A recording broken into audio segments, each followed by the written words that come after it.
Officer Michael Donovan's voice cut across the quiet of the cafe like a blade. "Stand up! Now!" His tone was sharp enough to make two customers flinch, even though he wasn't speaking to them. He stood rigid in the doorway of Urban Brew, hand hovering near his duty belt, eyes locked on the woman at the corner table. She looked up from her laptop, startled by the force of a command she hadn't earned.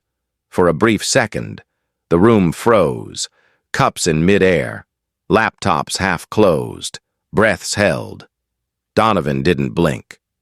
"Don't make me ask again," he said, each word clipped and cold, his voice carrying that quiet threat people recognize even when they don't know why. It was the kind of opening move that shifted the air in the room, turning an ordinary spring morning into something weighted and unpredictable. Before diving into this story, where are you watching from today? Drop it in the comments. And if you're following these stories with me, take a moment to subscribe to the channel and give me a like so more people can hear them. Now, let's begin. The morning had started with nothing unusual on the horizon. Aisha Thompson had been up before dawn, as she often was, jogging the familiar paths around Jackson Park while a fraud case podcast murmured in her ears. She liked beginning her days this way. The quiet mattered. It was the only time she wasn't pulling in three directions at once. Mom, agent, and woman trying to hold steady under the weight of life's daily demands. At 38, she carried 14 years in the FBI behind her, most spent navigating financial crimes and the cyber trails people tried to erase. She carried something else too, a 10-year-old daughter with asthma and a spirit bright enough to pull Aisha through days when exhaustion sat heavy on her shoulders. That morning, as the sun came up over the lake, she ran with a steady pace, breathing deep, not knowing how quickly her balance would be tested again. After her jog, she returned home, braided her daughter Maya's hair while the child laughed at a cartoon playing softly in the background, and reminded her, just as she did every morning, to pack her inhalers. Aisha's apartment in Hyde Park was small but warm, filled with those lived-in touches that come from raising a child alone. The divorce had ended 3 years earlier. It was quiet, civil on paper, but the silence afterward had been louder than she expected. Still, she kept going. She always did. That morning, she kissed Maya on the forehead, walked her to the door, and promised she'd be home by 6. "Text me if you need your backup inhaler," she said, and Maya nodded as if she'd heard it 1,000 times, which she had, on the other side of the city.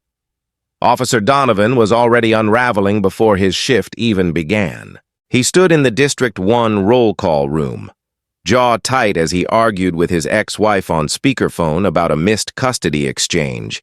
He had been through 10 years on the force, and the job had left its marks. Anger that brewed quietly, moments he couldn't shake. 9 complaints for racial profiling in a folder he never opened unless he had to. That morning, the complaints were sitting on the seat beside him, a physical reminder of choices he never fully admitted making. The divorce wasn't helping. Neither was the sinking feeling of losing control over the world he thought he understood.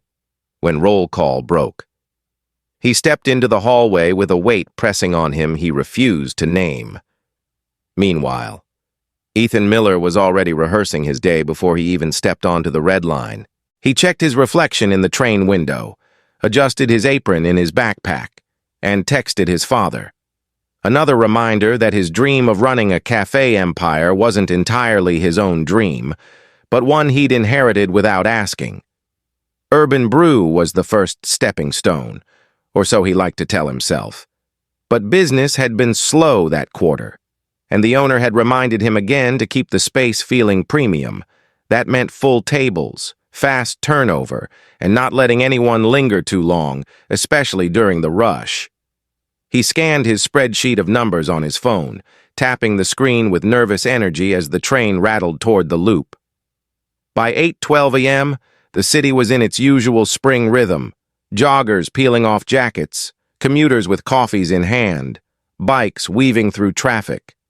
Aisha stepped into Urban Brew, appreciating the scent of roasted beans and the quiet hum of morning conversation. She ordered a cappuccino, picked the corner table she always preferred, and opened her laptop to review notes for the bank fraud case she was supposed to discuss with a colleague. She FaceTimed Maya quickly, her daughter still getting settled in at school. "I'll be home by 6, Aisha reminded her again. "Don't forget your puffers." Maya grinned. "I won't."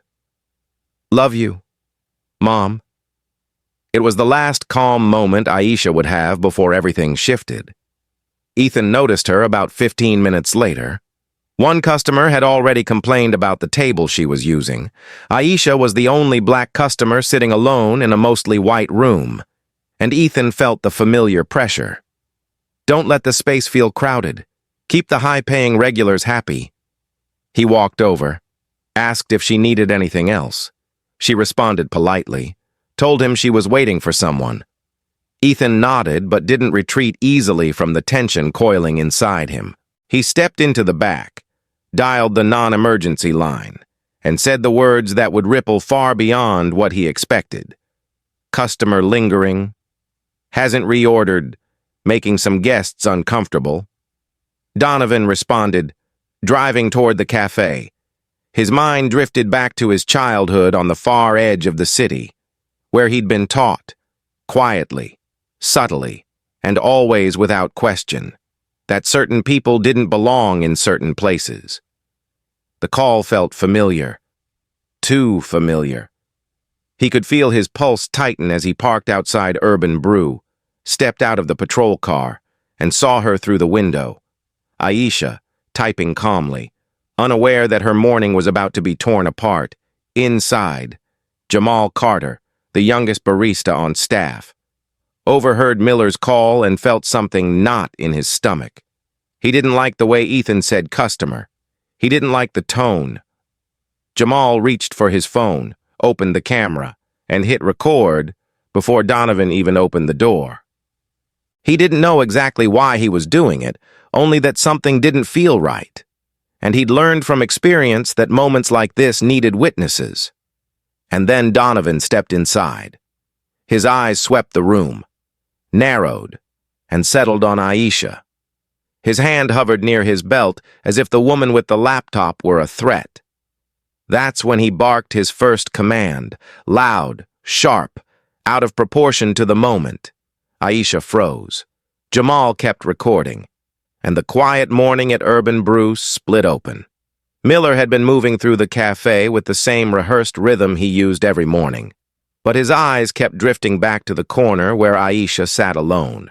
15 minutes wasn't long in a coffee shop, but he felt the impatience of the room pressing against him.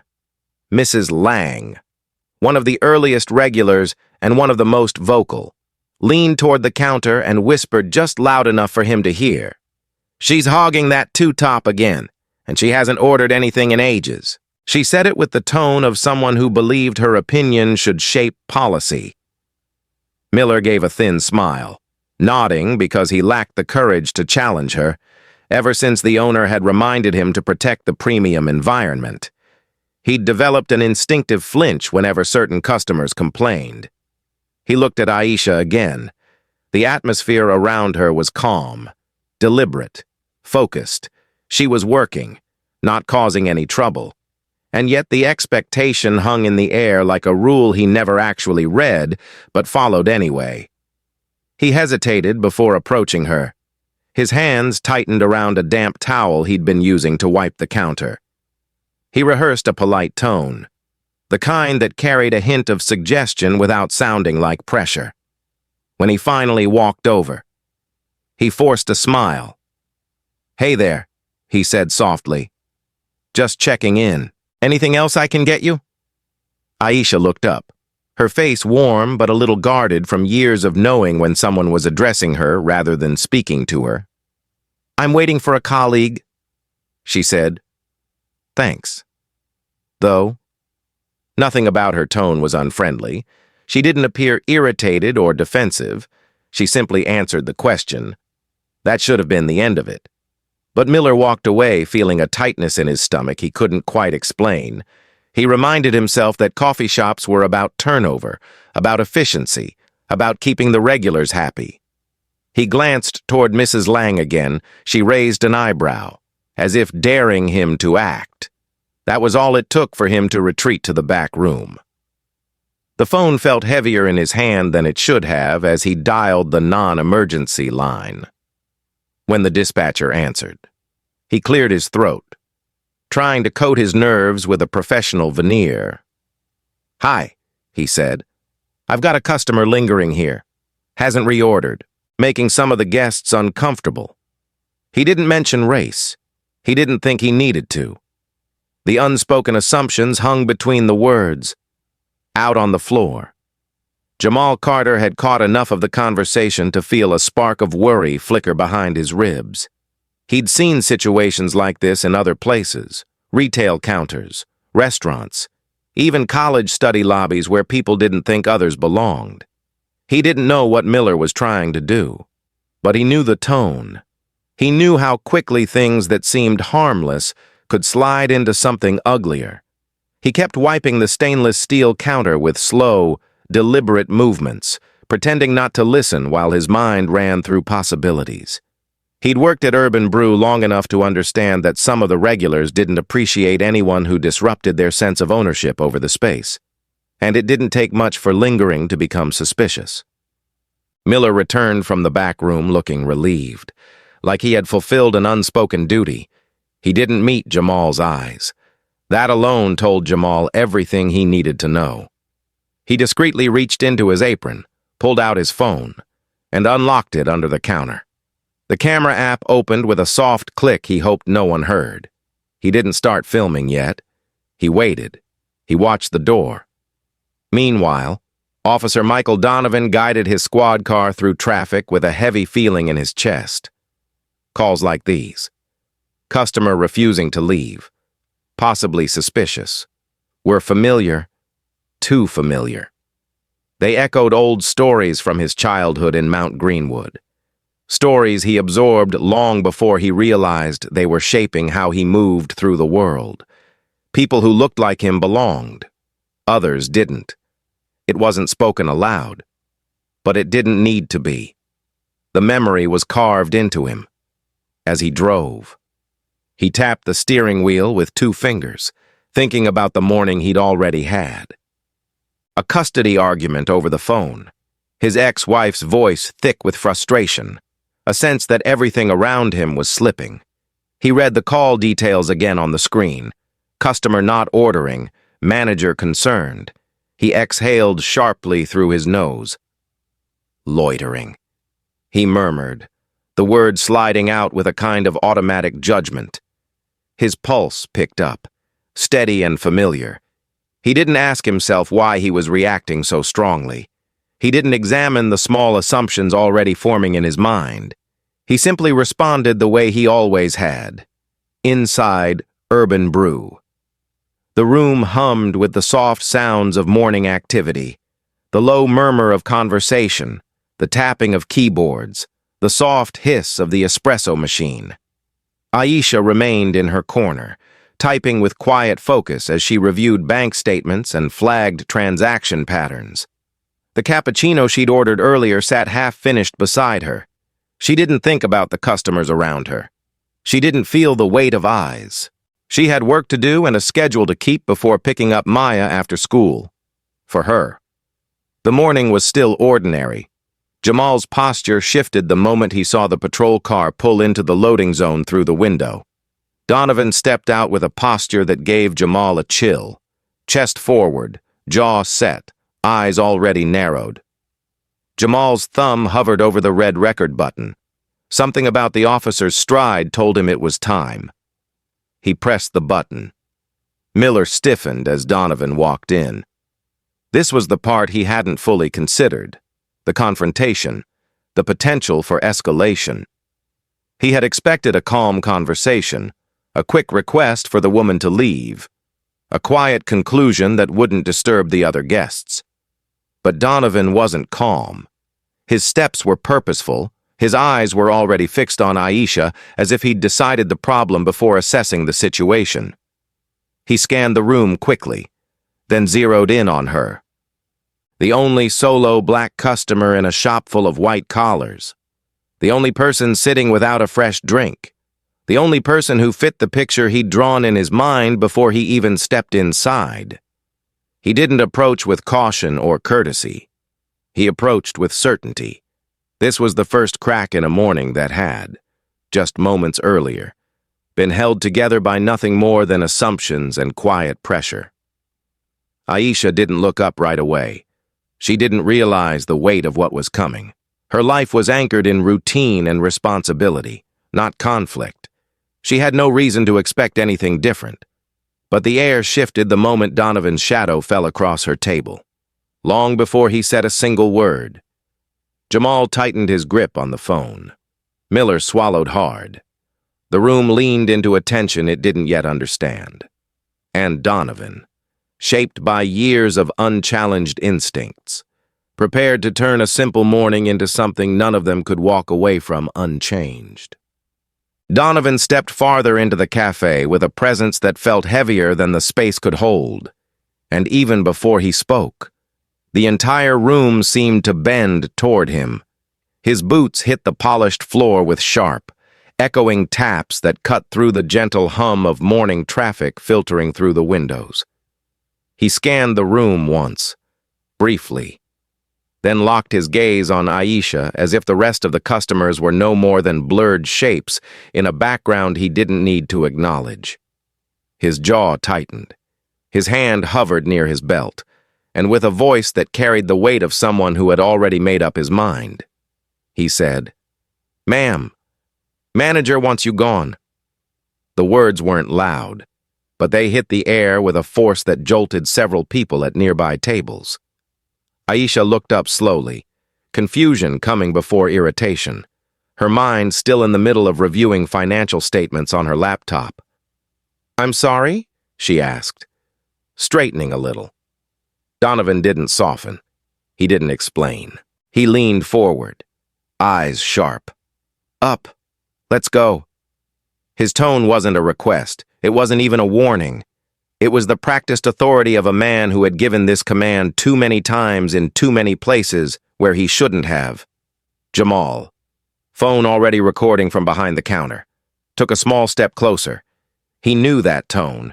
He'd heard it used on teenagers in convenience stores, on unhoused men asked to move off public benches, on anyone who didn't fit someone's idea of belonging. Aisha blinked, steadying herself before she spoke. "Officer, I'm waiting for a colleague. I'm working," she said, keeping her voice calm, controlled. She reached into her bag, pulled out her credential case, and held it open. The gold badge glinted under the cafe's Edison bulbs. "I'm federal, FBI, Financial Crimes Unit." Donovan barely glanced at it. "Print shop special," he said, dismissing it with a scoff and a flick of his fingers. The nearby customers shifted uncomfortably. Even they could see the hologram on the badge. Aisha's expression tightened. "It's real," she said. "You can verify if you need to." He didn't verify.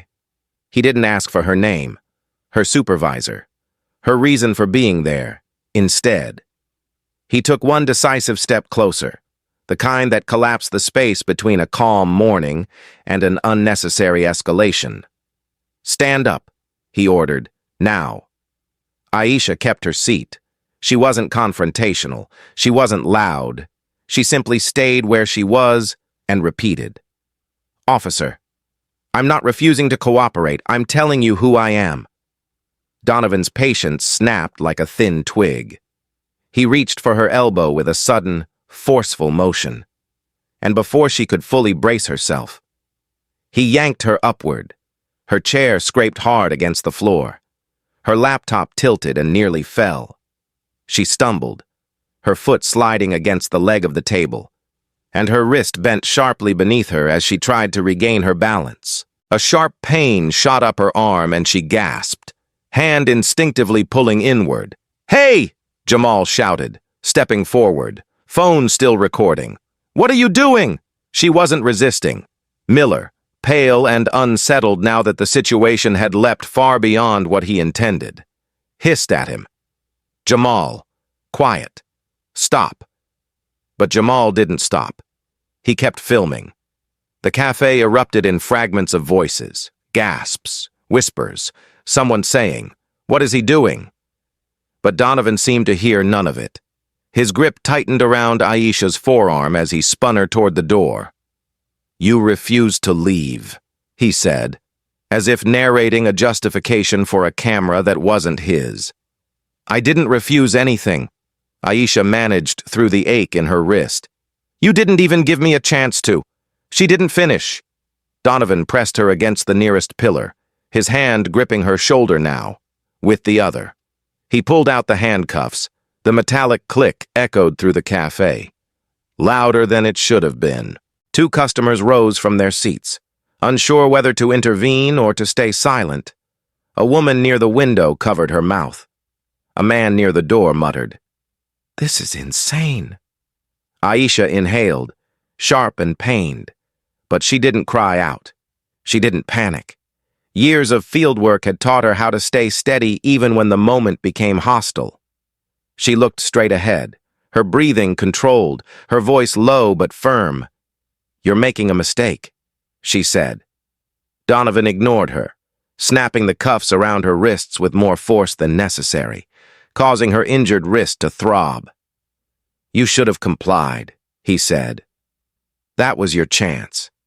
He grabbed her by the upper arm and marched her toward the door, her laptop still open on the table behind them, cursor blinking like a small, abandoned heartbeat. Jamal followed, filming every step. "She showed you her badge," he said. "You saw it. Everyone saw it." Donovan whipped his head toward him, eyes cold. "Step back." He barked. Jamal didn't move. He held the camera steady, heart pounding but hands remarkably still. A customer near the pastry case whispered to her friend. "Is he serious?" Another murmured. "He didn't even look at the ID." Aisha stumbled again as they reached the door, and Donovan jerked her upright. The door swung open and the morning sun hit them both, casting long, sharp shadows across the pavement. People walking by slowed. Some stopped. One person pulled out a phone, then a second, a third. 7 cameras recorded the moment Donovan pushed a federal agent out of a cafe, handcuffed, injured, and humiliated, while she said nothing more than, "Officer, verify my credentials. Inside." Miller stood frozen, face drained of color. The severity of what he'd set in motion hit him all at once. He had wanted a quick fix to a minor inconvenience. Instead, he'd lit a fuse. Aisha, once outside, looked toward the patrol car with resignation rather than fear. She had been in dangerous situations before, but never one as senseless as this. Donovan opened the back door and guided her in with an unnecessary shove. Her wrist throbbed again as the cuffs dug into the bone. Jamal filmed the entire sequence, his voice soft but steady. "This is wrong. Everyone is seeing this. Everyone." When the door closed, Donovan turned toward the spectators. "She was trespassing," he said, as if reading from a script he'd memorized long ago. But no one looked convinced. The weight of the moment hung heavy in the air. Aisha sat behind the glass, breathing slowly, centering herself, knowing that once this moment reached sunlight, it would not stay quiet.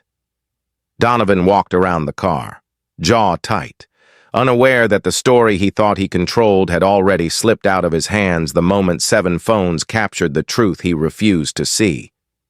And behind the counter, Aisha's laptop sat open on the empty table, a silent witness to a morning that had turned into something none of them could reverse. By the time the patrol car pulled into District 1, the morning sun had risen high enough to cast sharp light across the station's concrete steps, and Aisha sat in the back seat, wrists aching, mind racing through everything she knew about wrongful arrests and all the ways they unraveled once facts met daylight. Donovan opened the door without a word, his expression stiff, almost defensive, as though the act of bringing her in were something he needed to power through before doubt could creep in. Aisha stepped out carefully, her wrist still throbbing, and held her posture with a quiet dignity she'd learned to maintain under pressure. As they entered the precinct, the desk sergeant, an older man with tired eyes and decades of experience reading trouble before it spoke, looked up from his paperwork.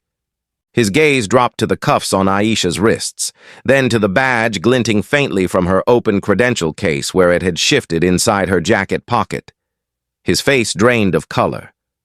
"Donovan, what is this?" he asked, voice tight, already sensing something was terribly wrong. Donovan lifted his chin and said, "Trespassing, refusing to leave a business after being asked." The sergeant didn't answer right away. He stood, leaned forward, and looked directly at Aisha's badge. The hologram reflected the overhead fluorescent lights with unmistakable authenticity. His voice lowered to a near whisper, the kind officers use when they realize the ground beneath them has begun to crack. "This is real," he said. "That's an FBI badge." Aisha met his eyes. "I told him that. Several times." The sergeant swallowed hard, then shot a sharp glance at Donovan. "Why didn't you verify?" Donovan stiffened, the manager said. The sergeant cut him off. "I'm not asking what the manager said. I'm asking why you didn't run the credentials." The room fell into an uncomfortable stillness, the kind that pulls at the seams of everyone inside it. Donovan shifted his weight, jaw tightening, but didn't answer. The sergeant exhaled and grabbed the phone. "Get Lieutenant Ramirez," he said to the nearest officer. "Now, within minutes." Lieutenant Lisa Ramirez walked briskly into the booking area, at 45, 20 years on the force. She carried herself with the steady confidence of someone who'd seen too many internal storms and learned to walk straight through them. She paused when she saw Aisha in cuffs. Her face tightened, not with suspicion, but with recognition of a mistake that had already gone too far. "Who is she?" Ramirez asked. "Special Agent Aisha Thompson, FBI," the sergeant replied quietly. Ramirez turned her gaze to Donovan, eyes narrowing. "And you put her in cuffs, why?" Donovan swallowed. Her badge looked fake. She refused to leave the cafe. Ramirez didn't blink. "Did you verify it?" He never finished. Ramirez raised a hand to silence him. "Bring me your body cam. Now." They stepped into the small review room, Aisha seated carefully, one hand cradling her injured wrist, while two officers unlocked the cuffs with quick, apologetic motions. The metal clicked open and fell away, leaving faint red marks around her skin. Aisha breathed out slowly, a mix of pain and frustration easing only slightly. Ramirez placed the body camera unit on the table, connected it to the monitor, and hit play. The room filled with Donovan's voice, print shop special, up, even recorded. The contempt was unmistakable. Ramirez's face hardened. She watched as Aisha calmly presented her credentials, watched as Donovan dismissed them, watched the abrupt grab, the stumble, the pain that rippled across Aisha's expression, watched him force her outside despite her clear identification. When the video ended, the room felt heavier than it had a moment before. Ramirez leaned back, silence stretching between them. Then she spoke, her tone measured and cold. "You ignored the badge. You ignored her statement. You escalated without cause. You put your hands on a federal agent." Donovan's face flushed a deep red. "Lieutenant," the call said. "I don't care what the call said," she cut in. "Your job is to assess, not assume." She turned toward the sergeant. "Suspend him. Effective immediately." The sergeant nodded. Donovan opened his mouth, but Ramirez stopped him with a sharp look. "If you say one more word without being asked, you'll be facing more than suspension." She turned toward Aisha then, her posture softening, her voice shifting from command to concern. "Agent Thompson, I am very sorry. This should never have happened." Aisha nodded once. "I appreciate that. But apology or not, this can't disappear quietly." "It won't," Ramirez said. "We'll file the internal report today, but you should also contact your agency counsel." "I will," Aisha replied. One of the younger officers stepped forward hesitantly. "Ma'am, we called the field office. They confirmed her identity in 5 minutes. Ramirez closed her eyes briefly, absorbing yet another layer of failure. 5 minutes. That was all it would have taken to prevent the humiliation, the injury, the ripple of trauma already widening around the edges of Aisha's day. Aisha stepped into the lobby, phone in hand, wrist still throbbing. She dialed the ACLU counsel she'd worked with on past cases, her voice steady despite everything. "I need representation," she said simply. "Wrongful detention. Injury. Officer refused to verify federal credentials." The attorney didn't hesitate. "We're on it. Send everything you have, and don't speak to internal affairs without us." "Understood." As she ended the call, her phone buzzed again, an email from Jamal. The subject line read, "Here's the audio." She opened the attachment, listened to the raw recording of Donovan's voice dismissing her identity, then the sound of her stumbling, then the muffled reactions of the customers, Jamal's quick, breathless whisper at the end. "I've got you. Ma'am." I recorded everything, made her chest tighten with gratitude. Witnesses mattered. Voices mattered, and this young man had done more in a 10-second decision than Donovan had done in 10 years of training. Back in the review room, Ramirez finished typing the preliminary suspension order. The sergeant, who had spent decades watching mistakes either corrected or buried, shook his head slowly. "This one's going to explode," he said. Ramirez didn't disagree. "Good," she replied. "Maybe that's what it takes." Aisha stepped out onto the street moments later, the breeze cool against her skin. The day unchanged around her even as everything inside her shifted. She didn't tremble. She didn't second-guess. She walked with the calm resolve of someone who understood exactly what came next. The truth was out. The videos were real. And the morning that began with a cappuccino had already turned into something that would shake the city far beyond the walls of Urban Brew. By late morning, the city had already begun moving with its usual rhythm, but the first video from Urban Brew shattered that routine before lunchtime. At 11 o'clock a.m., the clip Jamal recorded, only 29 seconds long, hit TikTok, showing Donovan dismissing Aisha's badge, grabbing her arm, and forcing her outside despite the calm, measured way she identified herself. The video spread with unnatural speed, pushed forward by the kind of algorithmic momentum that builds when something feels both shocking and familiar. Within 2 hours, it had passed 500,000 views. By the end of the day, it would be viewed in every state, reshared by community leaders, civil rights advocates, professors, pastors, and thousands of ordinary people who recognized the pattern long before they learned any of the details. The caption under the first viral clip read simply, "She said FBI, he said fake. This is Chicago." It wasn't sensational. It didn't have to be.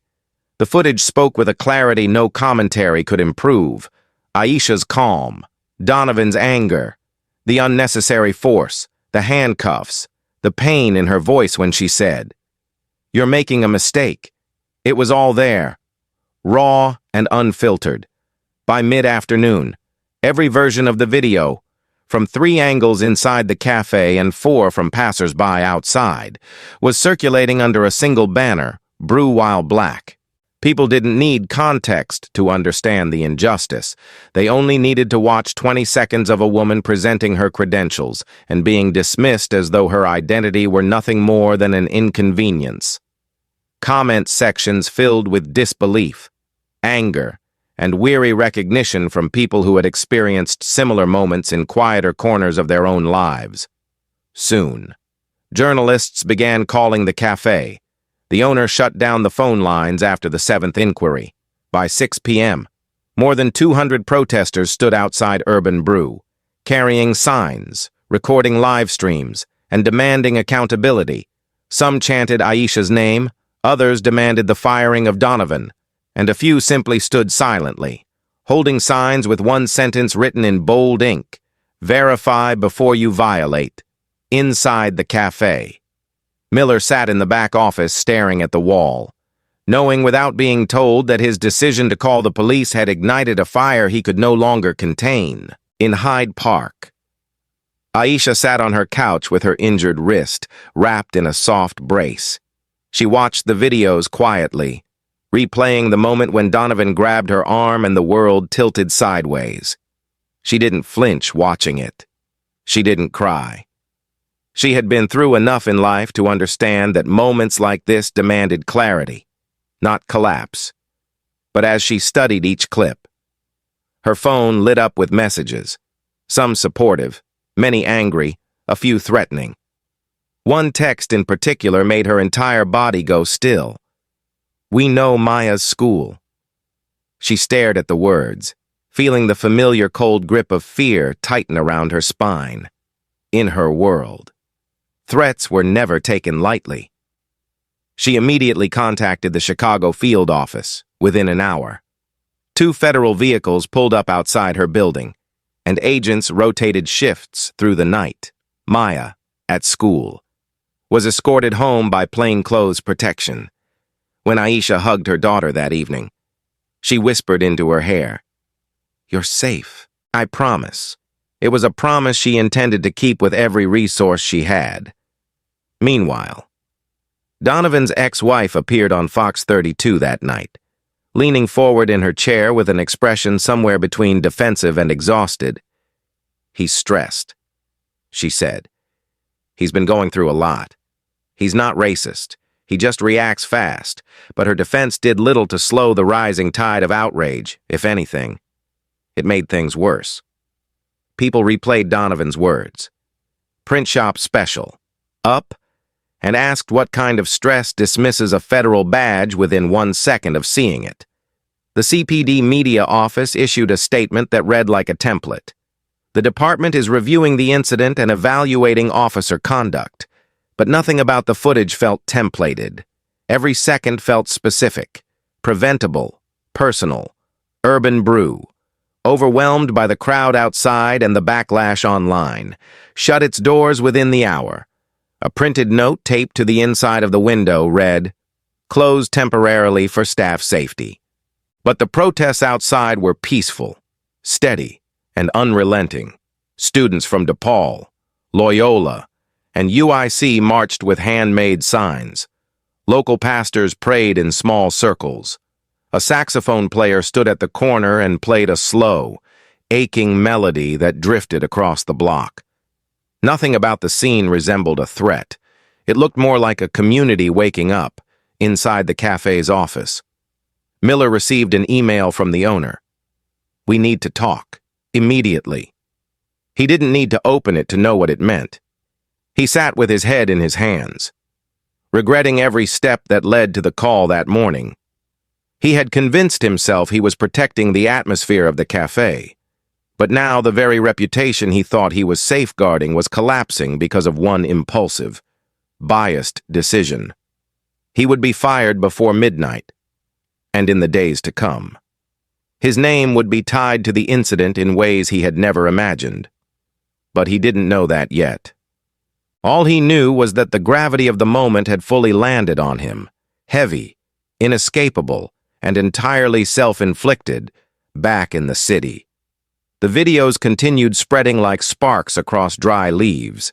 Civil rights attorneys commented. Professors dissected the assumptions in the manager's call.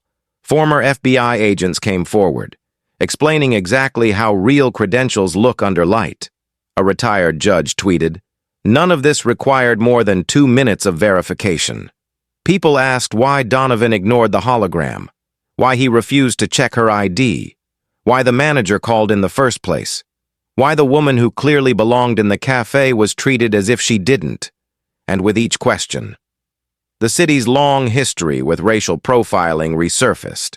By late evening, reporters camped outside the District 1 precinct, waiting for a statement. Donovan was nowhere in sight. He remained inside, suspended, sitting alone in an interview room with his body cam on the table beside him. He watched the footage of himself grabbing Aisha again and again, not because he wanted to, but because Ramirez forced him to confront the truth he had refused to see. His jaw clenched tighter each time. He didn't apologize. Not yet. He wasn't ready to face the full weight of what he had done. Urban Brew shut down for 3 days. Miller was terminated before the doors locked. The owner released a public apology, one that attempted sincerity but landed flat under the weight of consequences already unfolding. And through it all, Aisha remained quiet, grounded, focused. She met with her attorney. She documented everything. She held Maya close that night, reading her a bedtime story with a steadiness that didn't reveal the storm swirling outside. The city wasn't finished with her story. This was only the beginning. But by nightfall, one thing was already clear. The truth was out. And the firestorm wouldn't fade until accountability found every person who had helped ignite it. The lawsuit began quietly, almost clinically, with a stack of documents signed in a small conference room overlooking the river. But the war that followed stretched across 12 long months and changed more lives than anyone expected. Aisha sat at the polished oak table beside her attorney, her injured wrist now healed, her expression calm but resolute as she approved the final language. Thompson v. City of Chicago, Chicago Police Department, Officer Michael Donovan, Urban Brew LLC, and Ethan Miller. She didn't file it out of anger. She filed it because the truth needed teeth, because what happened at Urban Brew wasn't an isolated moment. It was part of a pattern she recognized from years of studying systemic failure, and because Maya deserved to grow up in a world where her mother's badge meant something to the people sworn to uphold the law. Once the filing hit the federal docket, the city moved from defensive silence to controlled panic. Emails circulated between CPD leadership, the mayor's office, and Urban Brew's legal team as they tried to understand just how much evidence existed. They soon learned it was more than enough to strip every denial bare. 7 videos formed the core of the case. Each angle showed something different. Aisha's calm, Donovan's escalating aggression, the moment her wrist bent under pressure, the dismissal of her badge. In one clip, the hologram on her credentials glinted so clearly that even a layperson could see the authenticity. Jamal's audio recording added a layer that no video alone could capture. Donovan's tone, sharp and dismissive, followed by the quiet shock of customers witnessing a line they didn't expect to see crossed. Then came Donovan's internal file. 9 complaints for racial profiling, 4 sustained, all brushed aside with minimal discipline. They surfaced during discovery, and each page eroded CPD's argument that this was a misunderstanding. Meanwhile, Urban Brew's internal communications revealed emails from management instructing staff to keep the cafe's ambience consistent with premium clientele. A phrase that sounded sterile on paper but resonated in painful clarity once matched with what happened to Aisha that morning. One email from Miller to his supervisor read, "We need to keep certain customers from lingering. They affect flow and vibe," his supervisor replied. "Use your judgment. Maintain the brand." Those 2 sentences became the axis around which Aisha's attorneys rotated an entire argument about implicit bias masked as customer service. In early summer, the city's attorneys attempted their first counter-strategy: imply confusion, not intent. They argued Donovan was stressed, overwhelmed, and concerned about counterfeit credentials. But the body cam betrayed them. In the video, Donovan didn't inspect the badge. He didn't request her name. He never asked for her division or supervisor. He dismissed the ID in less than a second. Too fast to justify. Too fast to defend. At one point, during a hearing, Aisha's attorney paused the footage and said, "This is not confusion. This is contempt." The courtroom remained silent for several seconds, the weight of the statement settling into the air like a stone. Then came the turning point. A CPD lieutenant testified that a credential verification takes less than 2 minutes. The judge asked calmly, "How long would it have taken Officer Donovan to verify Agent Thompson's badge?" The lieutenant answered, "2 minutes, Your Honor." The judge nodded once. "How long did he choose to give her?" "None." The lieutenant said quietly, "Urban Brew's lawyers fought separately, attempting to argue that the cafe simply followed standard practice for seating turnover. But the videos contradicted that narrative as clearly as they contradicted Donovan's claims. Customers who stayed longer were not approached. Only Aisha was. And when protest leaders subpoenaed the cafe's history of 911 calls, the numbers exposed the problem more plainly. Of 70 non-emergency calls placed by management over 3 years, 49 involved customers of color. The judge read the report slowly, page by page, then looked up and said, "This is a pattern, not an accident." At that moment, the defense began to crumble. By autumn, every party involved understood that settling was the only viable path. Dragging the case to trial would expose more internal files, more complaints, more emails, and more failures that the city had no appetite to display under public scrutiny. In early October 2024, after weeks of negotiation, Chicago extended its offer, $4.8 million in damages for wrongful detention, physical injury, emotional trauma, and civil rights violations. The city's attorneys expected Aisha to hesitate, to ask for more, to drag it out. She didn't. She accepted the settlement with a steady voice, knowing the number wasn't the victory. The acknowledgement was. The accountability was. The truth, public and undeniable, was. Urban Brew settled next. Their insurance covered most of it, but the company itself contributed an additional amount to avoid trial, $7,000. Miller, named personally in the suit, was held liable for $5,000. He sold his Audi and dipped into his savings. His parents, once convinced their son was on track to build a coffee chain, watched him dismantle the life he'd been so confident in. He completed mandatory anti-bias training through the NAACP, sitting quietly in the back of the room, listening to stories he should have heard long before the morning he dialed the non-emergency line. His path forward would be long, uneven, and shaped by a mistake he could never fully undo. Donovan tried to fight his termination. He filed a wrongful dismissal claim, insisting he had followed protocol. But his own body cam dismantled his argument. The judge dismissed his suit. He was ordered to pay $12,000 in legal fees. His pension was gone. His career, 10 years of service, however flawed, was finished. He began working part-time security shifts at a suburban strip mall. His badge replaced by a laminated ID and a reflective vest. The fall was steep, and he felt it every day. Meanwhile, Aisha continued working at the FBI. Her reputation strengthened rather than shaken. She didn't seek interviews. She didn't chase the spotlight.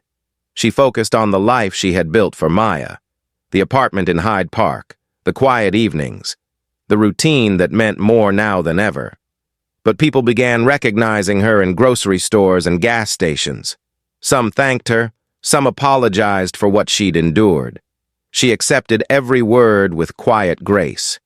The legal war hadn't been about vengeance. It had been about truth. And when the settlements were finalized, the city understood what Aisha had known from the start. The morning at Urban Brew was not a miscommunication. It was a reckoning waiting to happen. and the law had simply caught up to it. The 12-month battle ended not with celebration, but with clarity, and clarity, for Aisha, was enough. In the year that followed the settlement, the city moved forward on the surface, but the people at the heart of the incident carried its weight in very different ways. For Donovan, the fall was not a single moment but a slow and unrelenting unraveling. After his termination became final in June 2024, he packed up the contents of his locker, an old photo of him and his ex-wife at Navy Pier, a tarnished commendation pin, a half-used bottle of ibuprofen, and walked out of District 1 without a farewell from anyone he once called colleagues. The suspension had already isolated him. The lawsuit sealed his fate. The pension he had counted on for stability evaporated. For months, he drifted between job applications and sleepless nights, convincing himself the world had overreacted. But each rejection chipped away at the certainty he once held. Eventually, he accepted a position as a mall security guard at a suburban shopping center for $45,000 a year, a far cry from the authority, structure, and status he once wielded. The reflective vest itched. The flashlight felt like a toy compared to his old service weapon. He watched teenagers skateboard past him without fear, without deference, and something inside him sagged. His depression deepened quietly, without fanfare. He joined an ex-cop support group where men sat in folding chairs in a church basement talking about mistakes they never imagined making. Some were bitter, some ashamed. Donovan rarely spoke. When he finally did, months into the meetings, his voice cracked on a single sentence. I didn't see her as a person. It was the closest thing to an apology he had ever formed aloud. Miller's path took a different shape, one marked not by authority lost, but by responsibility reckoned with. After being fired from Urban Brew and facing a $5,000 personal liability he had no way to avoid, he found himself staring at the ceiling of his small apartment for nights on end, replaying the moment he dialed the non-emergency line. He remembered the brief hesitation before he pressed call, a hesitation he ignored because he wanted the cafe to look a certain way, feel a certain way, cultivate a certain image. He realized slowly, painfully, that he had confused professionalism with prejudice and customer service with quiet exclusion. The NAACP anti-bias training he completed wasn't a box to check.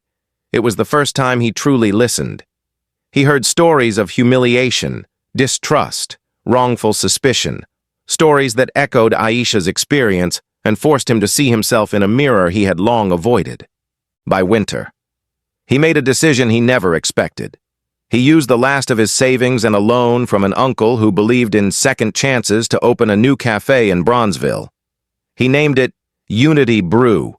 He hired a staff that reflected the community. 70% employees of color, several of whom had never been hired by the big loop cafes that deemed them not the right fit. He paid a living wage, offered healthcare stipends, and turned the walls into a rotating gallery of Black and Latino artists. People walked in not because they wanted a curated aesthetic, but because they felt welcome. Miller still carried guilt, but he carried it while building something better. For Aisha, the aftermath was quieter on the outside but deeper within. She continued her work at the FBI, returning to financial cases with a sharper sense of purpose.